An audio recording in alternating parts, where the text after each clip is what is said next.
అందరికీ నమస్కారం.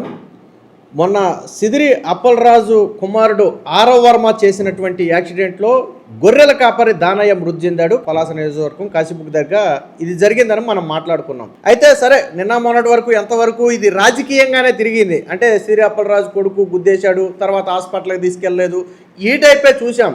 కానీ నిన్న కొన్ని విజువల్స్ చూస్తే గుండె తరుక్కుపోయిందనమాట. ఒక రకంగా మనం ఆ విజువల్స్ చూస్తే మనకు కూడా ఎక్కడో కొలుక్కుమంటది మనసులో. అలాగే కళ్ళ వెంట నీళ్ళు వచ్చే పరిస్థితి. ఎంత దారుణమైనటువంటి పరిస్థితుల్లో ఉన్నారంటే కడు పేదరికంలో ఉంది ఆ ఫ్యామిలీ. అది తెలిసి మరింత బాధ అనిపించింది. ఇదే సమయంలో నిన్న తల్లి, ఎవరైతే దానయ్య చనిపోయాడో ఆ తల్లి చెప్పింది, చనిపోయిన తర్వాత అంట సిదిరి అప్పలరాజు మనుషులు వచ్చి ₹1,00,000 ఇస్తామన్నారంట. సరే, ₹1,00,000 అనేది సరే జరిగిన పొరపాటికి ₹1,00,000 ఇస్తామన్నారేమో అని చాలామంది అనుకున్నారు. కాదంట, ₹1,00,000 ఇస్తారంట. ఇప్పుడు ఎవరైతే చనిపోయారో దానయ్య, వాళ్ళ భార్యనంట వాళ్ళ ఇంట్లో పనికి పంపాలంట. ఈ మాట వాళ్ళ తల్లి చెప్తుంటే ఒక రకంగా ఆవేదనను, బాధ, కోపం అన్నీ కలుగుతాయి. ఎందుకంటే మీ కుమారుడు వల్ల జరిగింది తప్పది. మీ కొడుకు చేసినటువంటి ఎదవ పనికి, మీ కొడుకుడు తెలిసి చేశాడా తెలియక చేశాడా పక్కన పెడదాం, చేసినటువంటి ఒక ఎదవ పనికి ఒక కుటుంబం రోడ్డున పడింది. ఇంతకే దానయ్య ఎందుకు బయటికి వెళ్ళాడో తెలుసా? వాళ్ళ ఇద్దరు పిల్లలకి జ్వరం అయితే బ్రెడ్డును మందులు తీసుకురావడానికి బయటికి వెళ్ళాడు. ఆ బ్రెడ్డు మందులు తీసుకురాకముందే దానయ్య చనిపోయాడు. నిన్న దానయ్య చనిపోయిన 2 రోజులు కూడా పిల్లలకి 101, 102 ఫీవర్ అయితే వాళ్ళ ఇంట్లో తినడానికి తిండి లేకపోతే, పిల్లలకు పెట్టడానికి బ్రెడ్ లేకపోతే, మీరు విజువల్స్ చూపిస్తాను నేను చూడండి. బ్రెడ్ లేకపోతే ఎవరో బిస్కెట్ ప్యాకెట్లు ఇస్తే, పిల్లలు ఏడుస్తున్నారని బిస్కెట్ ప్యాకెట్లు ఇస్తే ఆ బిస్కెట్ ప్యాకెట్లను మంచినీళ్ళలో నానబెట్టి దాన్ని పిల్లలకు పెట్టారు. పిల్లలు నానా నానా నానా అని కలవరిస్తుంటే వాళ్ళు సమాధానం చెప్పలేక పిల్లలు మనేది పడిపోయారు. ఎంత కొడి పేదరికంలో ఉన్నారంటే వాళ్ళ ఇంట్లోకి వెళ్ళి చూస్తే వాళ్ళ ఇంట్లో ఒక టేబుల్ ఫ్యాను, 4 బోళ్ళు తప్ప ఏమీ లేవు. ఒక టీవీ కానీ, ఫ్రిడ్జ్ కానీ, మిక్సీ కానీ, గ్రైండర్ కానీ, లేదా ఇతర ఏ పనిముట్లు లేవు. మొత్తం వాళ్ళ ఇంట్లో ఉన్న పనిముట్లన్నీ మూట కడితే ఒక మూట అవుతాయి అంతే. అంతకు మించి ఏమీ లేవు వాళ్ళ ఇంట్లో. అంత దారుణమైనటువంటి పేదరికంలో ఉన్నారు. కింద బెడ్ లేదు, చాపలేసుకు పడుకుంటారు. వాళ్ళ ఇంటి మొత్తం మీద కూడా ఎక్కడ బెడ్ లేదు, చాపలేసుకుని పడుకుంటారు కింద. అంత దారుణమైన పేదరికంలో ఉంటే సిదిరి అప్పలరాజుకి భావ్యమేనా? వాళ్ళ ఇల్లు ఎలా ఉందో ఒకసారి చూడండి.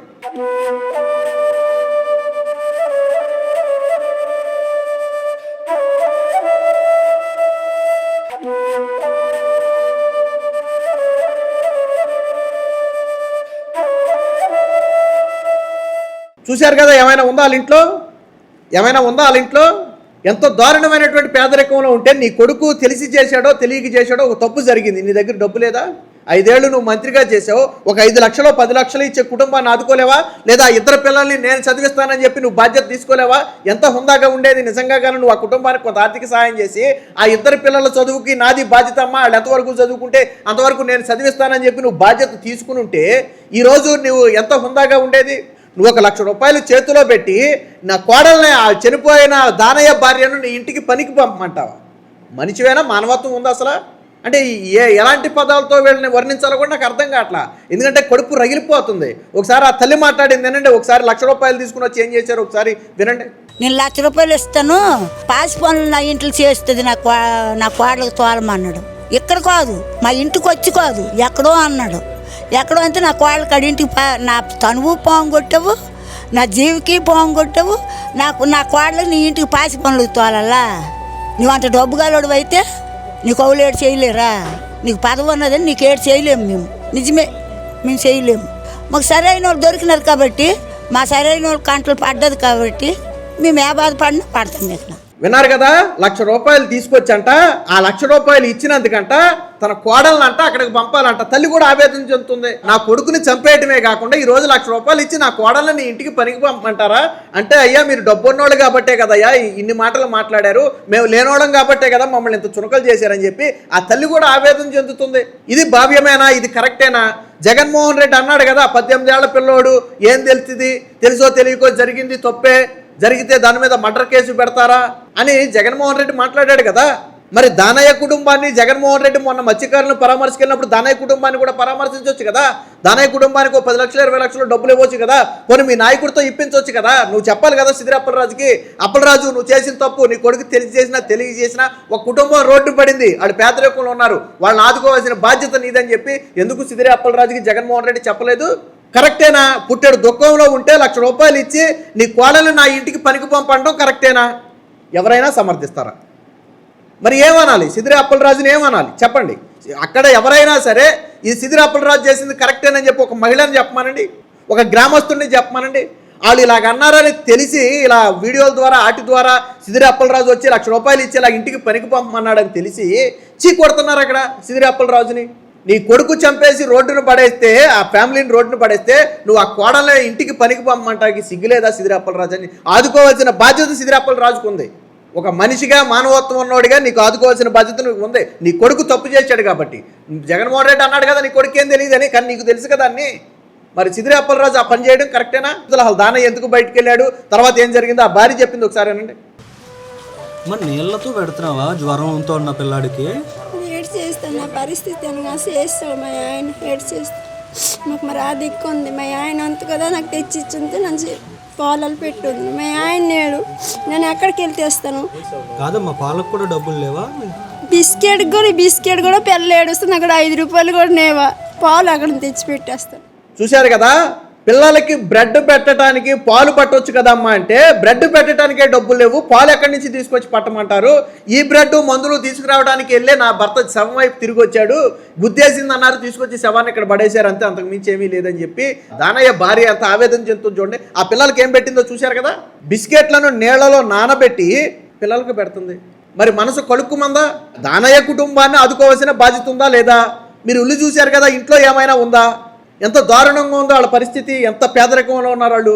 కనీసం ఒక పూట తినడానికి కూడా పనికి వెళ్ళకపోతే, బియ్యం తెచ్చుకోకపోతే, కోటా బియ్యం రాకపోతే ఒక పూట తినడానికి లేనటువంటి కడు పేదరికంలో ఉన్నటువంటి ఫ్యామిలీ అది. మీకు ఇంకోటి కూడా చెప్తా, నేను చనిపోయి ఇంట్లో ఇలా కార్యక్రమం జరిగితే బయట టెంట్ వేయడానికి డబ్బులు లేవు తెలుసా? గ్రామస్తులు ఎవరో వేయించారంట. బయట చిన్న టెంట్ వేసి ఒక 20 కుర్చీలు కూడా 10 ఉంటాయి, 20 కూడా ఉండవు. చిన్న టెంట్ వేసి ఒక 6 కర్రలు చిన్న టెంట్ వేసి ఒక 10 కుర్చీలు వేయడానికి డబ్బులు లేవు వాళ్ళ దగ్గర, వాళ్ళ ఇంటి దగ్గర. దహన సంస్కారాలు చేయడానికి డబ్బులు లేవు వాళ్ళ ఇంటి దగ్గర. పిల్లవాడికి బిస్కెట్ ప్యాకెట్లు కూడా వచ్చినోళ్ళు వెళ్ళోళ్ళే వాళ్ళు చూసి ఇస్తే ఆ బిస్కెట్ ప్యాకెట్లు కొన్నారు వాళ్ళు. మరి కనీసం అనిపించలేదా ఏ మూలా కూడా వాళ్ళ ఫ్యామిలీ? కనీసం నీ కొడుకు తప్పు చేసినప్పుడు ఏంటి వాళ్ళ ఫ్యామిలీ పరిస్థితి ఏంటి, ఫైనాన్షియల్ పరిస్థితి ఏంటి, వాళ్ళ కుటుంబం ఎలా బతుకుతుంది, మనం ఏమైనా సహాయం చేయాలా అని ఆలోచించాల్సిన బాధ్యత సిదిరి అప్పలరాజుకి లేదా? పొరపాటు జరిగినప్పుడు సరిదిద్దుకోవాల్సిన బాధ్యత సిదిరి అప్పలరాజుకి లేదా? నీ కొడుకును కాపాడుకోవడం కోసం వాళ్ళు చెప్తున్నారు. ఇందా వీడియోలు కూడా మీరు విన్నారు. ఒకవేళ నిజంగా ఆ భర్తను కన్నా సమయానికి హాస్పిటల్కి తీసుకెళ్ళి ఉంటే బ్రతికేవాడని ఆశ ఉంది వాళ్ళకి. కానీ నువ్వు నీ కొడుకును తీసుకెళ్ళి హాస్పిటల్కి రోడ్డు మీద దానాన్ని వదిలేసి వెళ్ళిపోయావు. నువ్వు నీ కొడుకుతో పాటు దానాన్ని ఎందుకు హాస్పిటల్కి తీసుకెళ్ళా అంటే నీ కొడుకు గుద్దాడని తెలుస్తుందనా? ఆ రోజు దానాన్ని రోడ్డు మీద వదిలేయడానికి కారణం ఏంటో తెలుసా? కొడుకుతో పాటు దానయ్యను కూడా హాస్పిటల్కి తీసుకెళ్తే ఇలా కొడుకే గుద్దాడని తెలుస్తుందనే భయంతో దానయ్యను రోడ్డు మీద వదిలేశాడు. పోనీ 108 కన్నా ఫోన్ చేసేవా నువ్వు? నీకు తీసుకెళ్ళడానికి భయమే, నీ కొడుకు దొరికిపోతాడని భయమే, ఓకే. నువ్వు కనీసం 108కి ఫోన్ చేసి పలానా స్పాట్లో ఎవరో పడిపోయినట్టున్నారని చెబితే కనీసం అంబులెన్స్ వచ్చి ఎక్కించుకెళ్ళేది కదయా అప్పలరాజు. ఏమో బ్రతికేవాడేమో కదయా, కుటుంబానికి అండగా ఉండేవాడేమో కదయా. ఈరోజు వాళ్ళు బోరుని విలపిస్తున్నారు. వాళ్ళు మేము ఎలా బ్రతకాలి, పిల్లల్ని ఎలా పెంచుకోవాలని బోర్న. అరే ట్యాబ్లెట్, జ్వరం ట్యాబ్లెట్ వాళ్ళ భర్త తీసుకురాకపోతే వేయటానికి లేదు వాళ్ళ దగ్గర. అంత పేదరికంలో ఉన్నటువంటి ఫ్యామిలీ దగ్గరికి వెళ్ళి ఆ చనిపోయిన దానయ్య భార్యను మా ఇంటికి పనికి పంపు, నేను 1,00,000 రూపాయలు ఇస్తాను, మా ఇంటికి పనికి పంపు అన్నాడంట. ఒక ఏడాదో 2 ఏళ్ళలో. సిగ్గు అనిపించట్లేదా? నాకు అర్థం కావట్లేదు సిదిరి అప్పలరాజుకి. డబ్బు లేకపోతే పదవి అహంకారమా ఇది? బలుపా ఇది? సిదిరి అప్పలరాజు దీన్ని బలుపే అంటారు దీన్ని. నువ్వు సహాయం చేయకపోగా 1,00,000 ఇస్తాను, నువ్వు నా ఇంటికి పనికి పంపు అనే పదం మటుకి చాలా తప్పు, చాలా తప్పు. నువ్వు సహాయం చేయకపోతే వదిలేయి, అది దేవుడు చూసుకుంటాడు, ప్రజలు చూస్తారు, కానీ వదిలేయి. కాకపోతే నువ్వు మా ఇంటికి పనికి పంపు అన్న పదం మట్టికి పుట్టెడు దుఃఖంలో ఉండి దహన సంస్కారాలు కూడా పూర్తి కాకముందు నువ్వు మా ఇంటికి పనికి పంపు నీ కోడలని చెప్పి నువ్వు ఆ తల్లితో అన్న మాట మాత్రం చాలా తప్పు. సో దీన్ని పూర్తిగా రాజకీయాలకు అతీతంగా ఇప్పుడు అందరూ చీకొడుతున్నారు. సో మీరేమంటారు? సిదిరి అప్పలరాజు అన్న మాటలను మీరు ఎలా చూస్తారు? అలాగే వీడియో ఎలా ఉందనేది కామెంట్ రూపంలో తెలియజేయండి.